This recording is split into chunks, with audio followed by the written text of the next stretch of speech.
The Vauxhall Mokka-e is the manufacturer's response to other all-electric SUVs on the market. Indeed, the Mokka-e comes in at around £30,000, which is quite a steep asking price. In fact, the model that we'd recommend is the Elite Nav Premium, which we have on review over here, and that starts from around £32,000. Now this puts it at quite a competitive price tag, because here we've got the likes of the Kia e-Niro, we have got the Hyundai Kona Electric, we've got the Kia Soul EV, we've got the MG ZS EV, and even the MG5 EV estate. So there's quite a number of SUVs on the market which have an all-electric powertrain. And furthermore, you've even got the likes of the VW ID3 and a few other hatchbacks that you might want to consider. Now, there is also two other rivals, and they come in from the Group PSA, which also is the overarching group that owns Vauxhall, Opel, and Peugeot and Citroën, and that is the likes of the Peugeot E2008 and the Citroën EC4. Now, thankfully, I've actually reviewed all of these vehicles, so if you'd want some detailed breakdown of these vehicles, do check them out on your pop-up banners when they do pop up, or indeed do check them out in the description below. Also down there, you'll find a link to our written review, which goes to a little bit more detail between the different trim levels that you get on the Mokka-e. So without further ado, let's see if this vehicle is actually worth the money and if it's a vehicle that you should even consider. So to kick things off, let's talk about its exterior design, and here I think Vauxhall have pretty much nailed it. It really does have a sort of personality, specifically when you look at the front of the vehicle, given its nice accentuated LED headlights, and even at the rear of the vehicle you've got these nice LED tail lights as well. Not only that, but the way that Vauxhall have kind of curved the front of the vehicle and kind of made it flow within the side and the rear, it's just all to be commended. Now, the car that we have on review has 17-inch alloys. You have also got 18-inch alloys in the more expensive trims, but the standard base level trim comes with 16-inch alloys, and from the online configurator, I will say subjectively, I don't quite like the 16-inch alloys. They make the car look, well, not as attractive, at least not in my opinion. Furthermore, there is some plastic inserts around the wheel arches and the side skirts, but given these don't protrude too much from the exterior of the body, I have no sort of complaints. Now, as for the paint, this has got a white colour, as it might be pretty obvious already, but this comes in at around £350. As standard, it comes in silver. You can of course find it in a variety of different colours, although these will set you back from around £550 to £650. Now, transitioning inside the cabin, I must say I'm quite impressed with what Vauxhall have achieved over here. It's a definite step up over the Vauxhall Corsa E, for example. Here it's very much on par with its competitors, whereby it's not only stylish but also practical. Take for example the center display. It's slightly angled towards the driver, making it a little bit easier to use. The display itself is very vivid and is very responsive as well. It comes as standard in a 7-inch form factor, but the one that we've got is a 10-inch screen. Furthermore, no matter which trim level you go for, you will get Android Auto and Apple CarPlay, which come integrated as standard. Now, this can be accessed via a USB slot, which is found by the center console, making it very convenient to plug in your smartphone, stow it away by the center console tray, and also enjoy all the benefits of using Android or Apple as operating systems that you'd find on any sort of vehicle. Now, moving away from the center display, just under it you've got a few quick access buttons and a physical volume wheel, which is definitely an appreciation in my books. And just below that, you've then got physical climate control buttons as well. Again, very much appreciated, something that seems to be kind of overlooked in some modern vehicles, which go for capacitive touch sliders and buttons which just seem to overcomplicate the basic operations. The same could be said around the steering wheel, where there's physical buttons as well, and the stalks, which are present, unlike you'd find in like a Tesla Model 3. Now, a little note on the stalks, I do find them a little bit oddly positioned, very much like the Corsa E. They're kind of diagonally wedged into the steering column instead of being a little bit more horizontal. Therefore, you do kind of have to take your hand a little bit away from the center position in order for you to access, let's say, the indicator or wiper functions. Now, in front of you as the driver, you'll find an instrument cluster, and it's a 7-inch fully digitalized instrument cluster. It's very vivid and shows all the right information that you'll desire.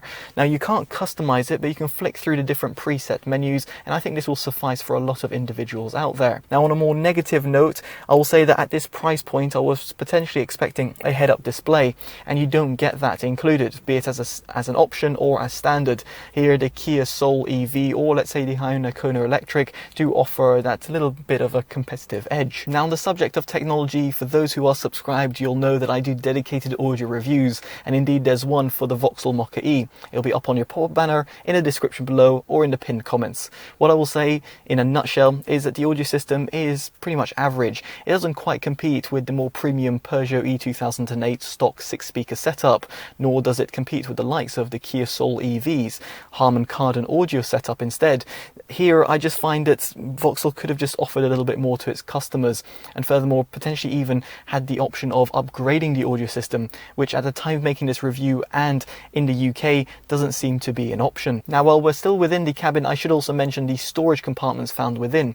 Now here by the center console you have got a non-slip area at the front for, let's say, a smartphone or some loose change. You've got the 2 cup holder spaces, you have of course got the glove compartment, and you've got the front door bins. They're large enough to fit a 500ml bottle and a large size wallet or purse, and at the rear the door bins are a little bit more restricted. Now I do find it slightly odd that the center armrest compartment storage is only available as a place to stow away, let's say, your sunglasses or small size valuables in the more expensive trim levels. In the base level trim this is not available, so you only find a movable armrest, which is quite nice by the way, because the movable armrest means that you can kind of find the perfect position for when you are driving. Now moving on to the boot, I must talk about how you actually access it, because there's no physical button over here. Well indeed, the button is found just above the number plate, and here it just releases a latch, and therefore you still have to kind of lift it up. Now when it does lift up, the hydraulics do take it up quite tall, so you're not going to have to worry about that. I'm just under 6 foot, so you can see I'm not going to have any problems loading goods in and out of the boot. Now the boot itself doesn't lay flat, you haven't got a flat loading bay, and here when you do put the seats down there is a small little lip between the underfloor storage and the rear segment of the seats. Now here in terms of storage space, with the seats propped up, you have got 310 litres. Now if you were to prop down the seats, this extends up to 1060 litres. Now this might suffice for a lot of individuals. However, if you do compare it to some of its competitors, take for example the Kia e-Niro, it puts the Mokka-e to complete shame, and that's because it's got quite a little bit of a compact design. Furthermore, it's a little bit smaller than the likes of its non-electrified sibling, in other words the regular Vauxhall Mokka, and that's because of the battery compartment. Here it does feel that Vauxhall has kind of just taken the template of their petrol gasoline variant and just put it to the electrified variant, because well, there's no place to even store your charging cables, there's no front storage space, and the cables therefore kind of loosely sit around your rear boot. The underfloor storage compartment isn't large enough for you to store your charging cables and therefore take it away from view, so that's something you should also be mindful about. Now the boot space is a little bit limited, and you can kind of feel that when you're sitting at the rear of the vehicle as well. You might notice that there's a bit of a curvature over here, making it quite compact, and indeed it's quite a subcompact SUV. Now as a result, it means that legroom is quite limited. I'm just under 6 foot, and if I just sit naturally, what you'll find is that my knees are kind of propped up, and yet again that's some sort of thing that I found in certain electric vehicles where the seats are kind of diagonally wedged. It seems to be the case with the Vauxhall Mokka-e as well. It's a shame because headroom is actually plentiful. I've got no issues whatsoever, both at the rear or at the front of the cabin. Now speaking about the front of the cabin, it's a shame not to see electronically adjustable seats even in the £32,000 model that we've got over here, but on the more expensive trims you do have heated seats and a heated steering wheel for added comfort. On the subject of comfort, I should say that the seats themselves have got a relative firmness, although I didn't find that to be a problem on my tests, and I didn't have any sort of lower back pain or anything like that, at least as the driver. Here even at the rear there's some sort of cushiony soft material that's found at the back, which just means that your passengers will be a little bit more content. They're not as soft of course as the Citroën EC4, which I still think reigns supreme in this department. Now the Mokka-e will seat up to 5 occupants, so you do have the centre seat belt as well, although it is worth bearing in mind that there's no sort of centre compartment to bring down to have an armrest or let's say cup holders, and indeed your rear occupants will be kind of left, not say dazzled, but they'll have to find a way of placing their cups and not having any sort of spillage. Now, in terms of convenience, you do have two USB ports, Type A ports that is, at the rear of the center console, although yet again that's not available in the base trim and only in the more expensive trims instead. Now, on the subject of convenience, I should mention getting in and out of the vehicle, something I don't normally comment on, but something I really do feel I should highlight in the Mokka-e, specifically at the rear of the cabin, where the doors are quite cut short, and as a result, if you're going to be moving, let's say, a child seat in and out regularly, you might find it a little less convenient than some of its rivals, which offer just that extra bit of room. Now, there's no problem whatsoever at the front of the cabin, where the doors open up quite wide and the seat is pretty easy to access, but it's just something to highlight for the rear occupants. Now, if you have kids, I don't think they're going to have any problem whatsoever, but if you have adults and you're going to be transporting them quite regularly, I think they'll find that it's a little bit more awkward to jump in and out of the Mokka-e in comparison to the likes of, let's say, the Kia e-Niro. Now, back into the driver's seat, let's talk about visibility, and here I feel that the Mokka-e wasn't as impressive as I thought it would be. Now, first off, in terms of the front of the vehicle, in terms of the windscreen and of course you as the driver, I do feel that the A-pillars are relatively large, so therefore when you're wanting to peek around corners like I'm just doing now to make sure that moped is parking and not indeed driving on, I do have to look around the A-pillars. It's very much the same thing that I said about the Tesla Model 3, for example. Again, here at the junction, or in a roundabout should I say, I'm kind of having to peer over to make sure there's no cyclists because we're approaching Richmond Park. Now, also, I do find that the rear view mirror planted at the center also does obscure quite a bit of vision. Now, this is not something I normally talk about, but in this respect, I do feel that I do have to kind of duck underneath it. Now, I'm not sure if that's because of my driving style or the way I'm positioned, but it's really not something I normally comment on. Now, just to give you some sort of idea, I'm just under 6 foot. I've got a relatively good view over my bonnet, and I'm sitting relatively close to the wheel as I like normally driving. And here I just feel that the rear view mirror does obscure my vision. Now, very much on the note of visibility, I have to talk about parking, and here as standard you do get a rear view camera, which is definitely a welcome addition, and you get this 3D kind of view. It's not as advanced as some of its more expensive rivals, but on the whole I must say I'm pretty impressed.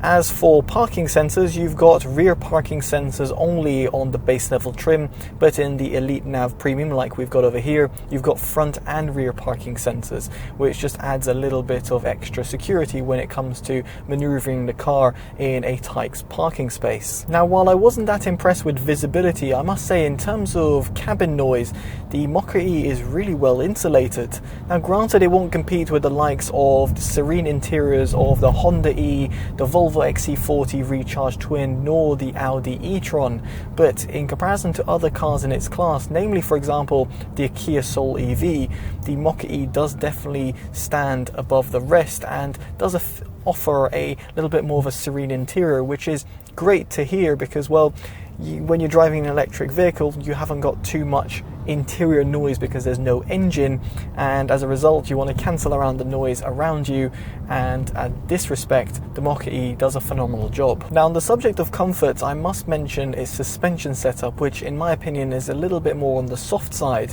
which is actually really great when you're going around inner city commutes and there's loads of speed bumps or potholes or just rougher terrain.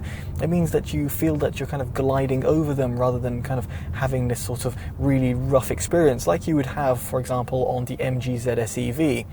But on a more negative note is that when you're going to be driving at speed on the country roads, then the car does suffer from quite substantial amount of body roll, and as a result doesn't give you too much confidence if you're going to be cornering.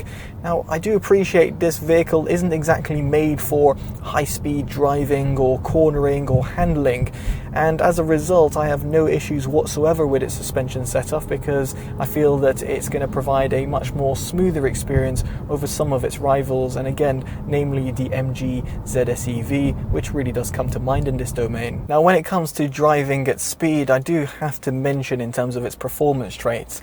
Now, it's got a single front mounted motor, which also means that you've got a front wheel drive system only, and here you'll get 100 kilowatts of power. That equates to 134 horsepower. Now, in my 0 to 60 tests, I had it tested via the RaceLogic V-Box Sport at 8.93 seconds, which is perfectly fine for a lot of consumers, and as I've mentioned before, I can't see many people flooring this car. However, it should be noted that a lot of its competitors offer around 150 kilowatts of power instead, which means that you're going to have a bit more of a nippy and fun experience. Now here, the Mokka-e has a 260 Newton meters of torque to play around with, and given that we're talking about an all-electric powertrain, means that you get that torque at any given point. Now, of course, talking about an all-electric vehicle, the most important part for a lot of people coming to an electric powertrain for the first time is range. Now here, Vauxhall claim that you'll get around 201 miles. However, from my mixed driving tests, which I put every car in the same sort of tests on the same sort of roads in pretty much near identical conditions, I found that the vehicle achieves more around 170 miles, which isn't necessarily bad, and I think a lot of people will find 170 miles would suffice for an entire week of commuting. However, you should consider that some of its rivals not only offer around the same sort of mileage at a much cheaper price, so for example the MG5 EV Estate or the MG ZS EV, or there's vehicles which come in at the same price tag and offer more range. Even the Citroën EC4 offers more range and it comes in at around the same price. The Peugeot E2008 is pretty much on the same power over here. And the likes of the Hyundai Kona Electric, the Kia e-Niro, or the Kia Soul EV, or even the VW ID3 all offer over 230 miles and cost around £30,000.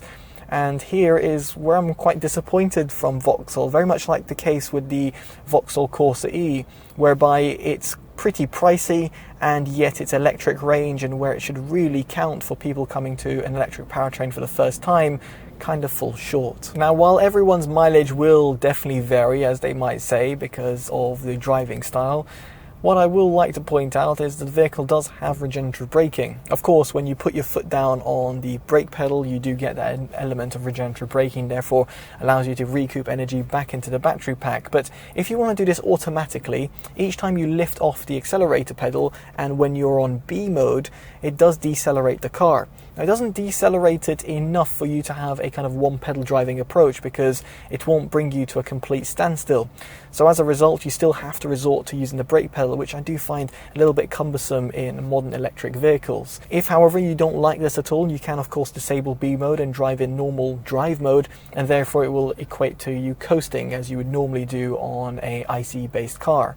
Now, I should say that B mode has to be actuated or initiated each time you step foot inside the car. It won't save your last mode that you drove in, and indeed the same would apply to the 3 driving modes that come with this car. You've got Eco, Normal and Sport mode, and here normal mode is the one that will default each time you step inside the car, and Sport mode is the one that's a little bit greater for spirited driving, and Eco mode, as the name might suggest, will, well, make the car feel a little bit mushy and not as responsive, but on the plus side will mean that, well, you're getting the best out of the battery pack. Now, other than regenerative braking, you can of course plug in the car because it's a fully electric vehicle, and here you've got a Type 2 and CCS port.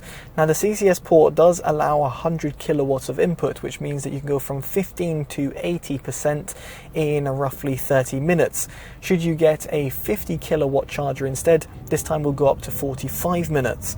Now, if you want to go from 0 to 100% on a 22 kilowatt charger, so for example, some of the modern chargers now that do offer that greater speed via the Type 2 input, you'll get from 0 to 100% in roughly 5 hours. Now, if you opt for a slower 7 kilowatt charger, this figure extends up to 7.5 hours. And these are the chargers which you'll most commonly find if you're at a workplace, or if you are at a home and you have a home charger unit, or for example, if you're going to be using some of the public charger units on the road and they're not rapid chargers.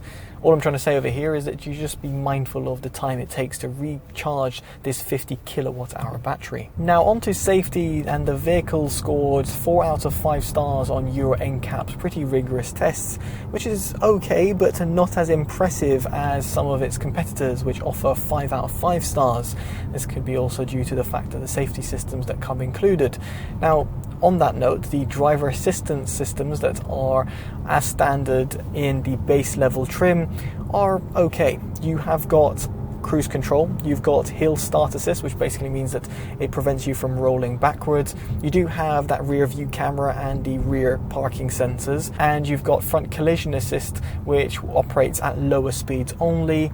And finally, you do also have lane departure warning, which gives you a little gentle nudge if you're going to be deviating from the center of the line. Now, move on to the more expensive trims. Take, for example, the Elite Nav Premium that we have on review over here, and you have a plethora of added options. Adaptive cruise control, for example, adapts your speed and your distance between the car in front of you. You have got also a blind spot monitoring system, which is a definite plus point in my books. And you've also got the collision warning assistance system, which also works at all speeds, so it doesn't mean it's limited to only slower speeds like it is done on the base level trim. And also you have also got steering assist as well on the motorway, which means it doesn't quite equate to semi-autonomous driving, but gives you a little bit more peace of mind when you're frequenting, let's say, the motorway.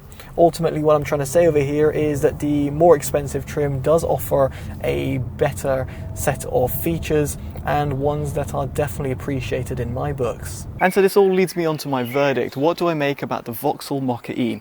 Now, frankly, it's very much the same sort of conclusion as I had with the Vauxhall Corsa-e. It's nothing against Vauxhall, by the way, but it's just that the price it comes in at makes it very hard to recommend over its competitors. Take, for example, the Kia Soul EV, or the Kia e-Niro, the Hyundai Kona Electric, the MG ZS EV. Even put in the VW ID3 into the mix. You've got very compelling options from its rivals, which offer more range or more features, or indeed come in at the same price or at a cheaper price altogether. So it makes you think, why would you get the Mokka-e? Now, I'd be intrigued to hear your thoughts in the comment section below as to what you make of the vehicle, or indeed some of its rivals. Is it a car that you're going to be considering, or because of this review, would you be looking elsewhere? Now, if you do like this independent review, make sure you do give it a like, and of course, do subscribe and hit that bell notification, as it's very much appreciated. Alright, I've been Chris from TotallyEV. Take care of yourselves, and goodbye.